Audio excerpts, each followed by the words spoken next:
The first signs of trouble came on a Tuesday morning in April. I was reviewing investment reports in my study when my sister Victoria called. Her voice dripped with artificial concern. "Emily, darling, I heard about the headaches. Are you seeing a specialist?" I paused, pen hovering over the financial statement I'd been annotating. "What headaches?" "Oh." Victoria's surprise sounded rehearsed. "Haven't you been experiencing terrible migraines? Everyone's worried sick. Mother mentioned you've been having dizzy spells too." This was news to me. At 34, I was in perfect health, running my late father's investment firm while raising my 8-year-old son, James. The only headache in my life was Victoria's constant interference. "I'm perfectly fine," I replied, keeping my voice neutral while making a mental note of this strange conversation. "Who's everyone?" "Just concerned family members. You know how rumors spread." She paused. "How's little James doing?" The way she said my son's name sent a chill down my spine. Victoria had always shown an unsettling interest in James. Ever since my husband Michael died in a climbing accident 3 years ago. She'd even offered to take him off my hands during the funeral.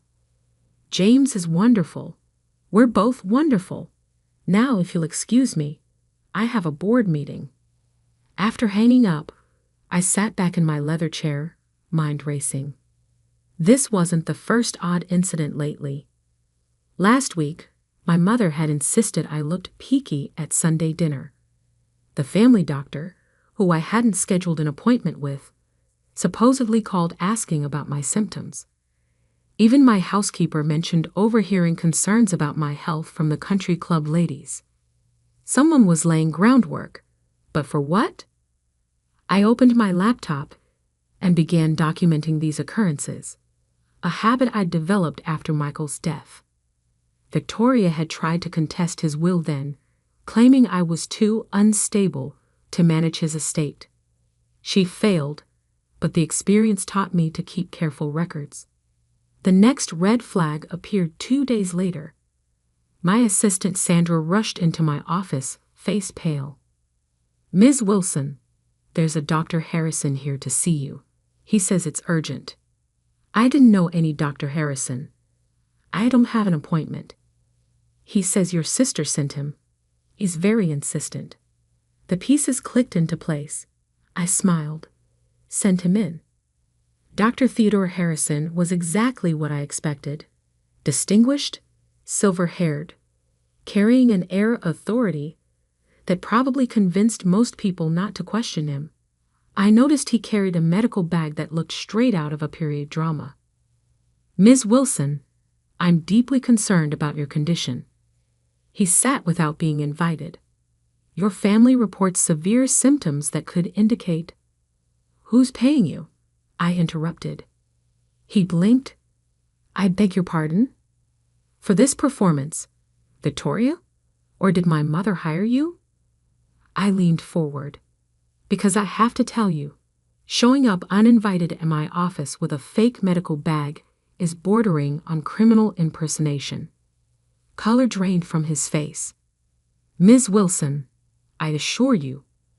"Shall I call the medical board?" "I'm sure they'd be interested in a doctor who makes unsolicited office visits based on third-party reports." He stood quickly. Perhaps I was misinformed. "Good day, Ms. Wilson." After he left, I added this incident to my growing file. Victoria was planning something, but what? The answer arrived that evening when I returned home. James rushed to greet me, his dark curls bouncing. "Mom, Aunt Victoria brought me a new game." I froze. Aunt Victoria was here. My housekeeper Margaret appeared, wringing her hands. "I'm so sorry, Ms. Wilson. She said you knew she was coming. She spent an hour with James, took photos of his room. Said she was planning a renovation surprise for you." My blood ran cold. Victoria had been in my house with my son, documenting his personal space.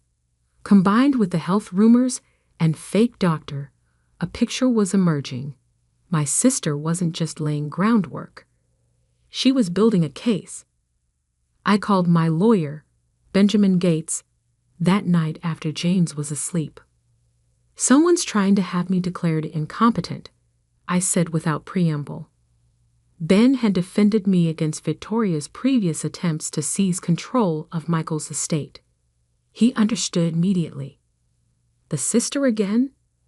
She's spreading health rumors, sent a fake doctor to my office. Today she was photographing James's room. I took a deep breath. She's going to try for guardianship, isn't she? Of James and the estate. It fits her pattern. Do you have documentation? Everything. Dates, witnesses, recordings of conversations. Hood, forward it all. We'll file for a restraining order first thing. A crash from downstairs cut him off. Then James screamed. I dropped the phone and ran. The scene in our kitchen stopped my heart. James lay unconscious on the floor, a broken glass beside him. Margaret knelt nearby, checking his pulse.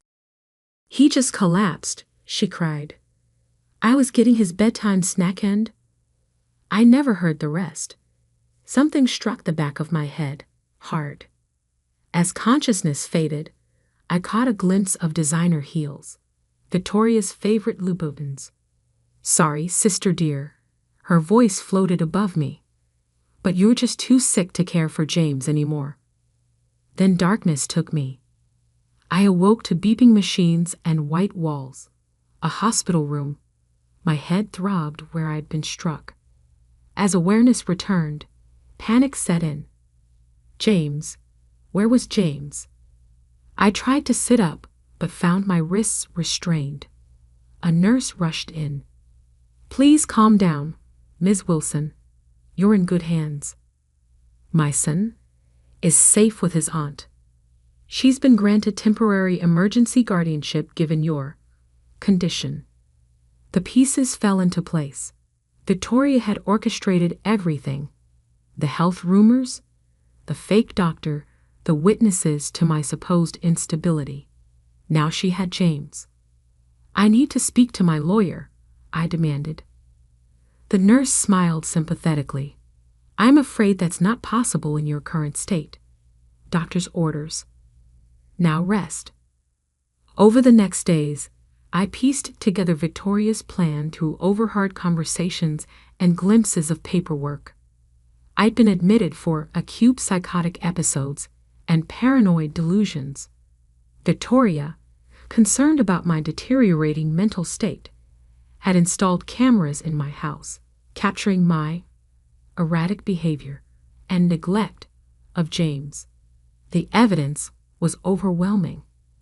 Every conversation I'd documented, every precaution I'd taken, now painted a picture of paranoia. I'd played right into her hands. But Victoria had made one crucial mistake. She assumed that once she had me committed, I'd be powerless. She forgot that I was my father's daughter too. On my 5th night in the hospital, a young orderly named Marcus brought my evening medication. Unlike the other staff, he looked me in the eye. "The blue pill is new," I said quietly. He nodded. "Started today." I smiled. I don't take medication without reviewing the literature first. Hospital policy allows me to refuse treatment. Marcus glanced at the door. They'll force the issue. They can try. I met his gaze. "How much does night shift pay here, Marcus?" He blinked. "Excuse me." "Because I can offer better. Much better." 2 hours later, I was presumed dead from an allergic reaction to the new medication. Marcus, whose sister coincidentally worked in the morgue, helped facilitate my transfer to the funeral home. Victoria had taken my son, my company, my life. Now I would take everything from her, starting with my own funeral. I spent the next week in a safe house, monitoring Victoria's movements through the PI I'd hired. She worked fast, consolidating her control over my assets while playing the grieving sister. She moved James into her house immediately. The funeral was scheduled for Saturday at St. Michael's Cathedral. Victoria spared no expense, inviting hundreds of guests to witness her performance as the devoted sister tragically inheriting her unstable siblings' responsibilities. I watched the live security feed as guests arrived. Victoria held James's hand tightly, accepting condolences with practiced grace. My mother dabbed at dry eyes with a monogrammed handkerchief. Board members and business associates filed in, already courting Victoria's favor as the new head of Wilson Investments. The service began. Victoria approached the podium, champagne glass in hand for the final toast. Classic Victoria, turning a funeral into a celebration of her triumph. "My beloved sister Emily," she began, voice trembling perfectly. Though troubled in her final days, she would want us to celebrate life, to honor her memory by ensuring her son and her company are properly cared for. She raised her glass. To Emily, finally at peace, and to new beginnings. The massive cathedral doors creaked open. Sorry I'm late to my own funeral. My heels clicked against marble as I walked down the aisle. Victoria's champagne glass slipped from nerveless fingers, shattering at her feet. Gasps and screams erupted through the congregation. My mother fainted dead away, but I only had eyes for one person. "James," I called softly. "Come to Mommy." My son broke free from Victoria's grip and ran to me. I lifted him into my arms, breathing in his familiar scent. Victoria stood frozen, face ashen. "But you're dead." I saw the death certificate. The body. "You saw what you wanted to see," I smiled. "Just like I wanted you to." The doors opened again. Police officers filed in, led by Benjamin Gates. "Victoria Wilson," the lead detective announced. "You're under arrest for attempted murder, fraud, and conspiracy." As they led my sister away in handcuffs, I held James close. Victoria had forgotten the most important lesson our father taught us. Never underestimate someone with nothing left to lose. But my sister's arrest was just the beginning. The real war for Wilson Investments was about to begin. And this time, I wasn't playing defense. The media called it the funeral resurrection. Security footage of my entrance into St. Michael's Cathedral went viral within hours. Local news vans surrounded Wilson Tower, desperate for comments about the CEO who came back from the dead to expose her sister's plot. But I had more pressing concerns. The formaldehyde smell won't leave my hair. I complained to Marcus, the orderly who'd helped fake my death. He now sat in my restored office, accepting a check that would ensure his sister in the morgue remained equally helpful if questioned. "Small price for justice," he replied, tucking the check away. Though I admit, watching Mrs. Victoria's face when you walked in, that was priceless. I smiled, remembering my sister's champagne glass shattering on the cathedral floor. How was she enjoying her accommodations? County jail's finest cell. No Louboutins allowed. Victoria had been denied bail, deemed a flight risk due to her substantial offshore accounts. Accounts I discovered and frozen just hours after my resurrection, using emergency powers as the reinstated CEO. A knock at my office door interrupted us. Benjamin Gates entered, looking pleased. "The board just finished their emergency session," my lawyer announced. "They've officially rescinded all changes made during your absence." "And the guardianship papers for James?" "Nullified." The judge was particularly interested in the forged medical records. Victoria's hired doctor rolled over completely, gave up everyone involved. I nodded, unsurprised. Dr. Harrison had seemed the type to save himself when cornered. What about Mother? Ben's expression darkened. That's more complicated. The police found evidence she was involved in planning your commitment, but proving criminal intent, I don't want her arrested. I stood, walking to the window overlooking Boston's financial district. I want her ruined. My mother, Elizabeth Wilson, had orchestrated family dynamics since I was a child. She'd always favored Victoria, the daughter who embraced her social climbing schemes. When my father died, leaving me in charge of Wilson Investments, Mother had seen it as a personal insult. Now she'd helped Victoria try to steal everything, including my son. The annual shareholders' meeting is next week, I mused. Mother still holds 20% of company shares through her trust. Ben raised an eyebrow. Inherited from your father. Irrevocable. Nothing's irrevocable if you know where to look. I turned back to my desk, pulling up an encrypted file. Father left me more than the company. He left me insurance. The file contained years of documentation, questionable property deals, tax evasion schemes, offshore accounts Mother had hidden from Father. He'd known about her financial infidelity, but kept the evidence private, protecting the family name. Release this, Ben warned, and the scandal won't just destroy your mother. It could damage Wilson Investments. Unless, I smiled, unless it comes out during an SEC investigation triggered by Victoria's crimes. Mother becomes collateral damage. The company appears transparent and cooperative. Ruthless. Ben shook his head admiringly. You really are Robert Wilson's daughter. Victoria and Mother forgot that. I closed the laptop. They won't make that mistake again. That evening, I took James for ice cream at our favorite shop near the Common. He'd been quiet since the funeral, processing the trauma of the past weeks. Did Aunt Victoria hurt you? He asked suddenly, chocolate dripping down his cone. I considered how to answer.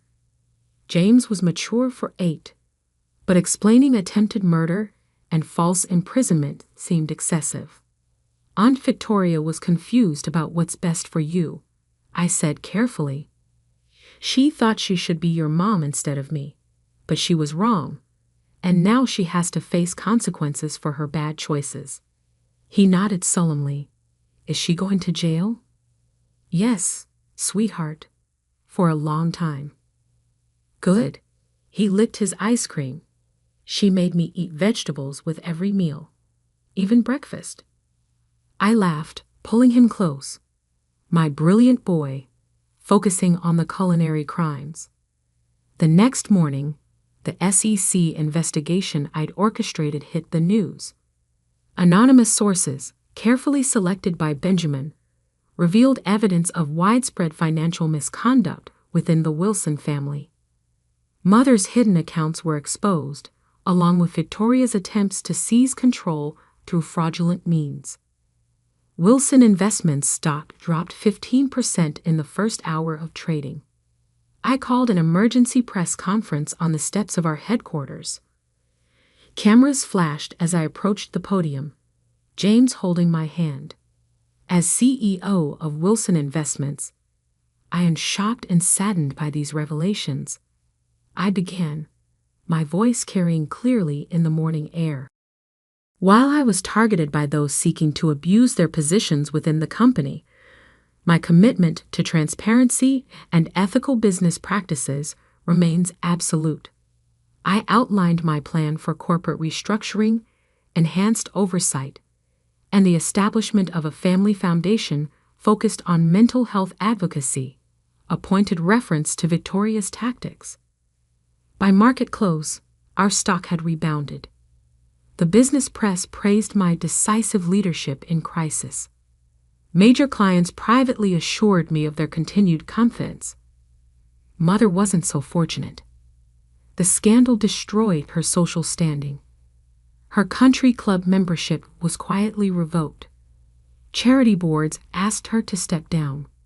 Former friends suddenly had scheduling conflicts when she called. I found her in the family mansion's conservatory, surrounded by dying orchids she'd neglected during the crisis. "Come to gloat?" she asked without looking up. "Come to give you a choice." I placed a document on the table beside her. "Sign over your shares to James's trust. Admit yourself to a private wellness facility in Switzerland for a year. And this ends. Fight me, and I release everything, including Father's personal journals about your affair with his brother." She finally met my eyes.